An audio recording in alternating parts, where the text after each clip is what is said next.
Quel scénario, Jean-Louis? Je pense qu'aucun pronostiqueur n'aurait pu imaginer pareille histoire pour ce Grand Prix du Mexique. Au final, tout le monde est content, est-ce qu'on peut dire ça? Enfin, tout le monde est gagnant.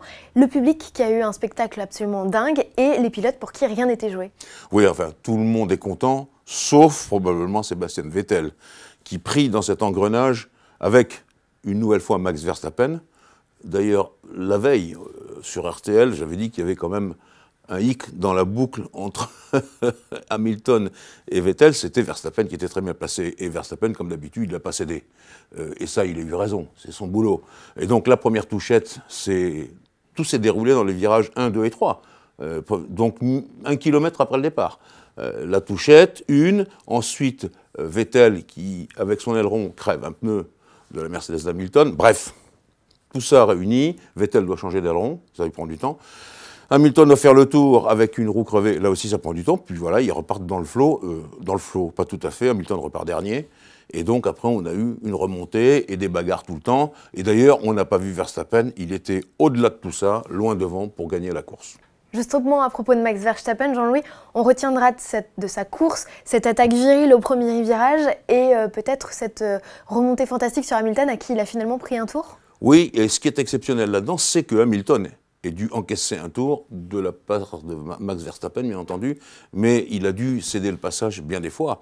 Et Max, il a continué sa route, et quand vous voyez le nombre de pilotes qui ont encaissé un tour aussi, eh bien on peut dire qu'il a fait des choses assez belles, Max Verstappen, mais je crois que sa victoire, on n'en parlera pas trop pour ce week-end, même si elle est belle, parce qu'il s'est passé tellement de choses au cours du Grand Prix et dans le sport automobile en général, que bon, ça s'est passé un petit peu à l'écart. Hamilton, parlons-en justement. Jean-Louis, il est le pilote britannique le plus titré de l'histoire de la Formule 1 et désormais l'égal d'Alain Prost et de Sébastien Vettel. C'est un titre mérité pour une saison plutôt solide qu'il a réalisée? Oui, une saison même ultra solide. La deuxième partie de la saison, après les vacances de l'été, il n'a fait que du score. Et bien sûr qu'il a profité des points faibles de Ferrari et des points faibles de Sébastien Vettel. Il aurait eu tort de s'en priver. Et c'est là que je crois qu'il a marqué. Je ne dirais pas que ce titre-là est le plus beau. Peut-être que son titre de 2008 chez McLaren était plus réussi. Mais je crois quand même que ce qui est important, c'est qu'il fait partie du club des 5. Michael Schumacher, 7 titres. Fangio, 5 titres. Et là, maintenant, on a 3 bonhommes avec 4 titres, Prost, Vettel et Hamilton. Je trouve que là, on est au firmament du sport automobile, parmi les meilleurs pilotes de tous les temps. À propos de Sébastien Vettel, Jean-Louis, on le sait, le pilote allemand aura tout tenté. À votre avis, à quel moment a-t-il compris que sa course au titre était finie? Est-ce que c'est quand il a dû repasser au stand ou c'est quand son mécanicien l'a appelé en lui disant « Tu es à plus d'une vingtaine de secondes de Raikkonen ». Il demandait les écarts, mais il les avait quand même sur son tableau de bord. Ce qu'il voulait savoir par le truchement de la radio, c'était s'il se passait quelque chose d'exceptionnel. Car un professionnel comme Vettel savait très bien, avec l'écart qui s'affichait, l'écart qu'on lui passait, l'écart que le stand lui donnait, que c'était impossible de remonter à un moment donné. Il devait remonter 50 secondes. 50 secondes, ça faisait rattraper presque 3 secondes au tour. C'était impossible, il l'a bien compris. Il a été jusqu'au bout. Et puis à un moment donné, comme il a dit, « Mamma mia, ça je ne peux pas le faire ». Et il ne l'a pas fait. Esteban Ocon était en forme au Mexique, Jean-Louis. Il termine finalement 5e, une nouvelle fois devant son coéquipier Sergio Pérez, le local de l'étape. Et on n'a pas cessé de le dire ici, Géraldine, vous et moi.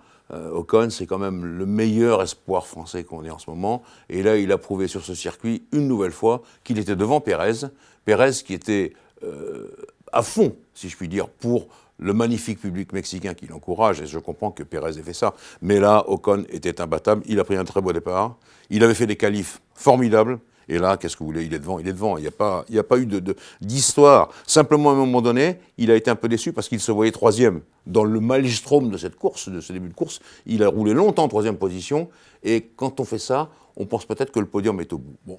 C'était pas possible parce qu'il y avait quand même une Ferrari, celle de Raikkonen qui était là, et puis d'autres concurrents, donc c'était plus compliqué. Mais il a encore marqué des points dans tous les sens du terme.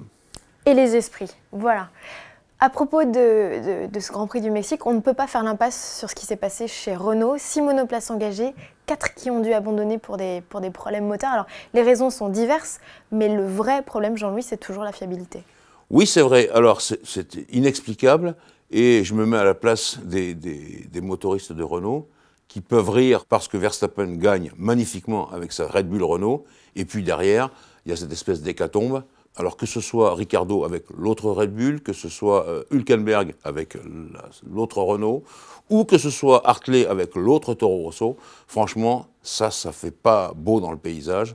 Il faut absolument que Renault Sport se reprenne, mais je crois que là, on a épuisé globalement les moteurs qui étaient, je dirais, un peu moins fiables que les autres. Là maintenant, c'est une nouvelle ère qui va s'ouvrir, et puis on va attendre 2018. Là maintenant, c'est trop tard. Personne n'a échappé quasiment aux soucis mécaniques, sauf les moteurs Mercedes, et donc on va voir ce qui va se passer.